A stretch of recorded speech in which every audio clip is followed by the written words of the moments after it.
आप सफल होना चाहते हो, क्यों होना चाहते हो? कोई वजह होगी या फिर कोई ज़रूरत होगी, लेकिन जितनी बड़ी वजह होगी जीत भी उतनी ही बड़ी होगी। हमारी समस्या क्या है? मतलब हम सभी की, उसमें मैं भी हूँ।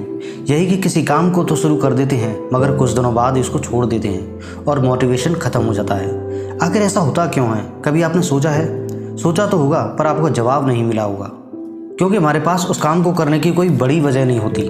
चलिए उसके एक उदाहरण से समझते हैं। आपको दौड़ने में बहुत दिक्कत होती है। आपका वजन ज़्यादा है जिस कारण आप भाग नहीं सकते।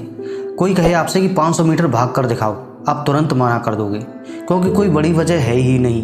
लेकिन वहीं दूसरी तरफ शहर के किसी इलाके में आपके पीछे खूंखार कुत्ते पड़ जाएं तो आप वहाँ पर भी यही बहाना बनाओगे क्या? नहीं ना, बस यही वजह है, क्योंकि हमें पता है यहाँ सवाल हमारी जान और जीवन का है। इससे कीमती कुछ भी नहीं। जहाँ हमने 500 मीटर दौड़ने के लिए मना कर दिया था, वहाँ हम 2 किलोमीटर दौड़ जाएंगे बिना किसी बहाने के। क्यों? क्योंकि वजह बड़ी है। जितनी बड़ी वजह है उतनी बड़ी जीत। एक और बात बताऊं, सफलता के लिए एक ही चीज़ चाहिए, दांव पर क्या लगाओगे। जब तक दांव पर कुछ नहीं लगेगा आपको आगे बढ़ने का मोटिवेशन कहाँ से मिलेगा? जब पीछे जाने या रुक जाने के सारे रास्ते बंद हो जाते हैं तो हमारे सामने एक ही ऑप्शन होता है, वो है सिर्फ और सिर्फ आगे बढ़ने का।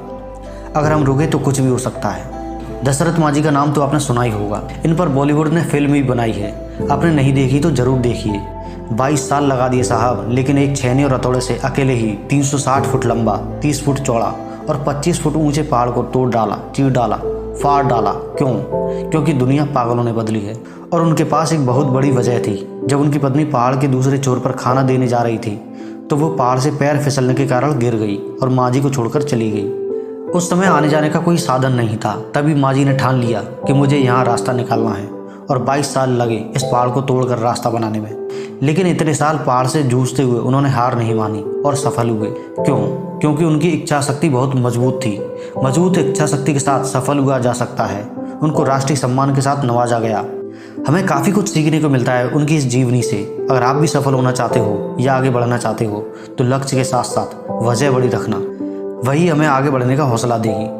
और मुझे उम्मीद है आपको ये मोटिवेशनल स्टोरी अच्छी लगी होगी। अगर अच्छी लगी हो तो लाइक, शेयर एंड सब्सक्राइब जरूर करना। तो जय हिंद, नमस्कार।